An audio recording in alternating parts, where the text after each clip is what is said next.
So February 23rd, 2022, you released the project ... Right? Yeah. The last song on the project makes me cry every time I listen to that record, bro. Yeah, I got over that a little bit.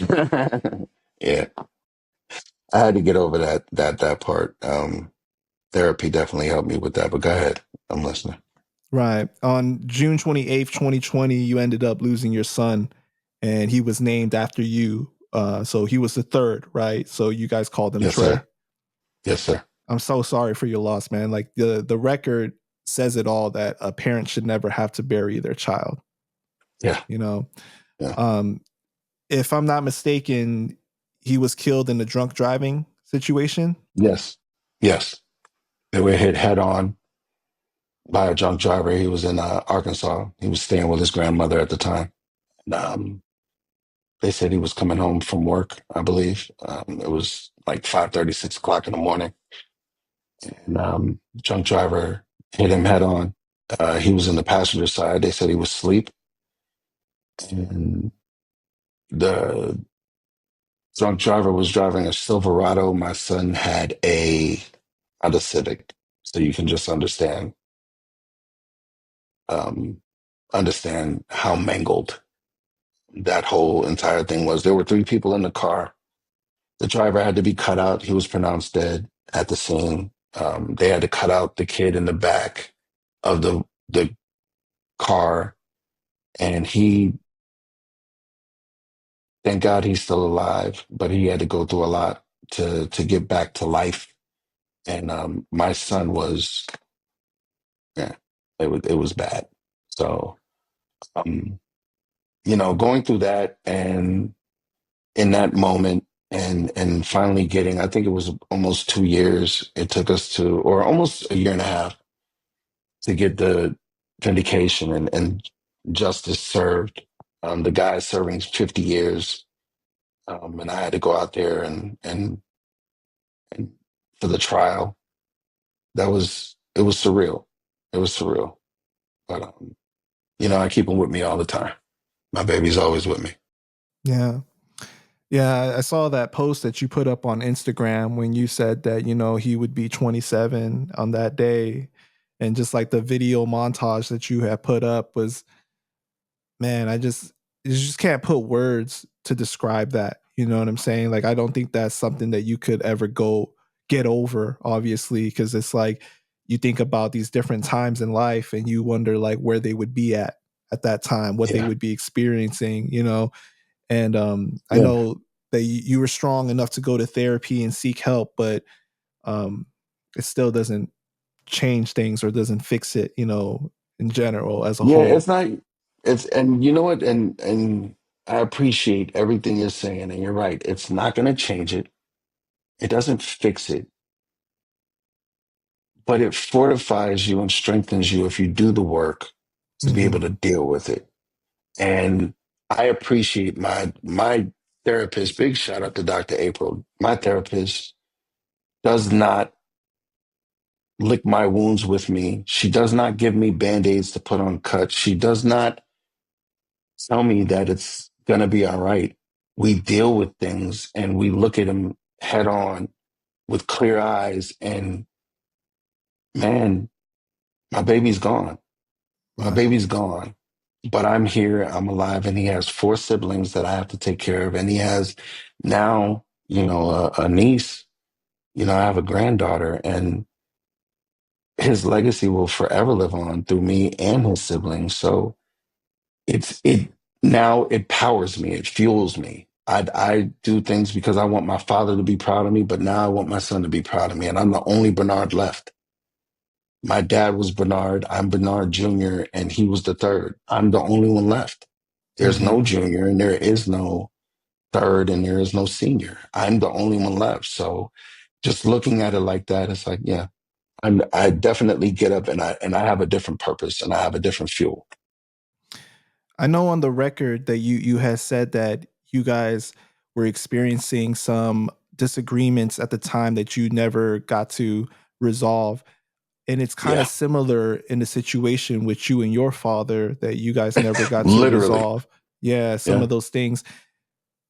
Do you think about those parallels or have you ever? of course, of course, of course. And but the thing about it is, you know,